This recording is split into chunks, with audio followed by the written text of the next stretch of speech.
문재인 대통령이 집권 5년 내내 공들여왔던 이 한반도 평화 프로세스는 사실상 파산된 거 아니냐, 이런 시각이 많습니다. 현 정부 집권 동안 북한과 어떤 일이 있었는지 저희가 화면을 한번 묶어봤습니다. 2018년 4월 21일부터 핵시험과 대륙간 탄도로켓 시험 발사를 중지할 것이다. 이제 우리는 결코 뒤돌아가지 않을 것입니다. 김정은 위원장의 통큰 결단으로 남북 국민들과 세계에 좋은 선물을 드릴 수 있게 되었습니다. 우리는 대결하여 싸워야 할 이민족이 아니라 단합하여 화목하게 살아야 할 한 핏줄을 이은 한 민족입니다. 김정은 위원장과 나는 국가남 8천만 개의 손을 굳게 잡고 새로운 조국을 만들어 나갈 것입니다. 우리 함께 새로운 미래로 나아갑시다. 저때 9월이었나요? 2018년 능라도 경기장 북한 주민 15만 명 앞에서 연설했던 문재인 대통령이었는데, 김근식 교수님, 이거 저희가 문 대통령도 한반도 위기 완화를 위해서 엄청나게 공을 들였고, 근데 결과는 화성 17형이다. 이게 결과론적으로 봤을 때만 비판받을 일인지, 아니면 과정은 문 대통령 구상대로는 잘 된 건지 저희가 좀 어떻게 받아들일까요? 일단 결과론적으로는 2018년 이른바 한반도 평화 프로세스 이전으로 복귀해버린 건 뭐 분명한 사실이고요. 왜냐하면 모라토리움 다 파기했고 화성 17형이라고 하는 레드라인을 넘어섰기 때문에 이제는 2018년에 그 한반도 평화 프로세스가 한참 봄날이 오는 것처럼 생각했던 건 이전으로 돌아갔는데요. 과연 그럼 누구 잘못이냐 생각을 해보면, 저는 정세현 아까 전 장관이 이야기하는 것처럼 북한의 북핵 어떤 질주에 대해서 대응하는 방식에 있어서 대화 협상으로만 이게 가능하다는 생각을 했던 것, 그것이 마치 북한이 하는 것들 달래주기만 하면 북한이 우리의 선의를 이해하고 우리의 선의에 따를 것이다 라고 하는 좀 안이한 접근 방식이 북한의 이런 초대형 저는 도발을 저는 방치했다고 생각을 합니다. 왜냐하면 이게 국제정치학에서 유화라고 하는 이야기인데요. 유화라고 하는 건 뭐냐면 현상 변경 능력과 현상 변경을 하고자 하는 의지를 가진 이 세력에게 그들이 어떤 영토의 침공이나 군사력의 확장에 대해서 거기까지만 해달라, 그 이상은 하지 말아달라고 그 부분을 평화로 돌리려고 하는 게 유화라는 거거든요. 그러니까 예컨대 북한이 화성 15형을 2017년에 쐈다. 그 다음에 18년에 한반도 평창 프로세스가 시작돼서 평창 올림픽 오면서 대화가 시작됐잖아요. 그러면 화성 15형이라고 하는 초대형, 그때도만 해도 ICBM 발사가 가능했던 겁니다. ICBM 발사됐으면 거기까지만 해. 달래준 거예요. 달래고 협상을 해보자 시작한 겁니다. 될 줄 알았죠.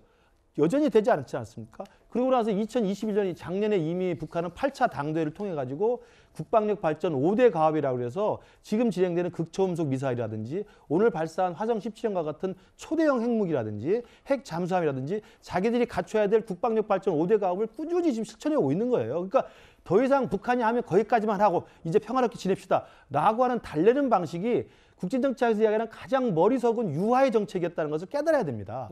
이제는 그래서 북한이 도발한 것에 대해서, 북한이 선을 넘는 것에 대해서는 단호하게 우리의 입장을 밝히고 국제사회와 힘을 합쳐서 선을 넘지 못하도록, 그리고 그 선을 넘은 것을 다시 되돌려 놓을 수 있도록, 그걸 이제 봉쇄라고 하는데요. 봉쇄의 힘을 통해서라도 되돌려 놓을 수 있는 우리의 강력한 압박이 필요하다. 저는 이 부분이 이제 문재인 정부가 5년 동안 깨달아야 될 교훈이라고 생각합니다. 파탄 난 거 아니냐, 사실상 4만 성도 아니냐.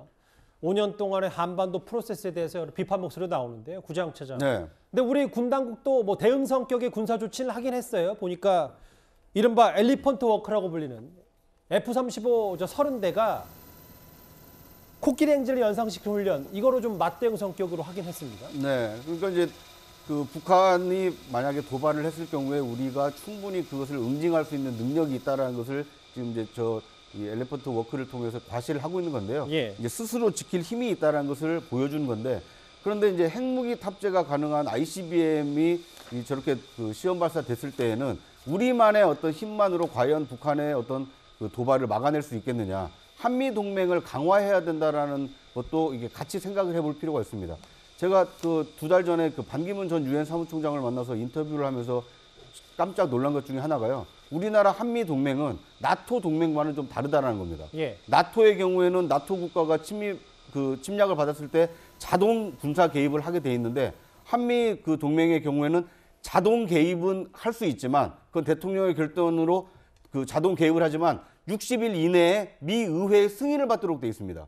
그러니까 만약에 미 의회가 이 그 한반도 유사시 개입을 했던 것을 철회하라고 했을 경우에는 이 그 한미 군사 동맹이 약간 약화될 우려가 있는 것이거든요. 그러니까 이 점을 한미 군사 동맹을 나토 수준으로 지금 이 강화를 해야 될 필요성이 있는 시점이 아닌가 하는 생각이 듭니다. 예. 앞서 엘리펀트 워크 코끼리 행진을 망불케 하는 F-35 30대 군사 대응 성격의 화면도 만나봤고요. 이거는 어제 현무투 에이테킴스도 발사하면서 맞대응 성격의 군사 조치도 어제 바로 조치를 했습니다. 공대지 미사일도 화면도 봤는데요. 일단 ICBM과는 비대칭 성격이긴 하나 우리 군 당국도 가만히 있지는 않았는데 글쎄요. 윤석열 정부가 취임하기도 전에 북한 문제가 확 갑자기 다가온 느낌도 들고요. 김근식 교수님. 네. 이 질문을 드리면서 이번 주제를 마무리할게요. 앞서 봤던 저희가 그래픽을 한번 더 보면 근데 북한이 여기서 그치진 않을 것이다.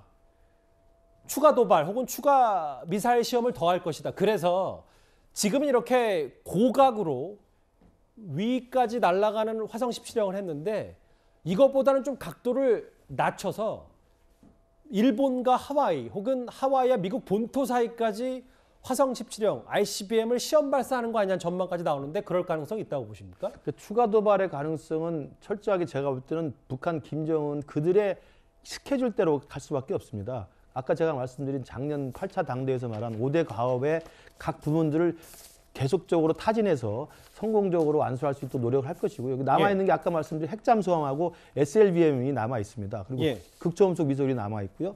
오늘 화성 17형으로 초대형 핵무기가 완성이 됐다고 한다면 그런 부족한 부분들 채우기 위해서 더 노력을 할 것으로 보이고 통상적으로 이야기하는 7차 핵실험은 제 개인적으로는 안 할 가능성도 높다고 봅니다. 통상적으로 기술적으로 보면 6차례의 야외에서 핵실험을 한 경우에는 7차례 이후부터는 시뮬레이션을 통해서 하는 경우가 많기 때문에 기술의 필요에 의해서 실제로 풍계리 핵실험장을 만들어가지고 할 가능성은 높지 않나 보이고요.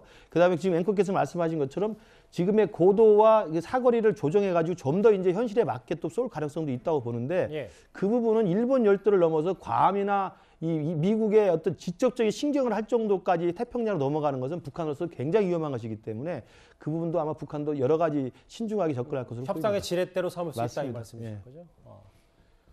저 영상이었습니다. 북한이 조금 전에 조선중앙TV를 통해 화성 17형이라고 주장하는 가장 굵직한 ICBM 발사 장면을 공개했습니다.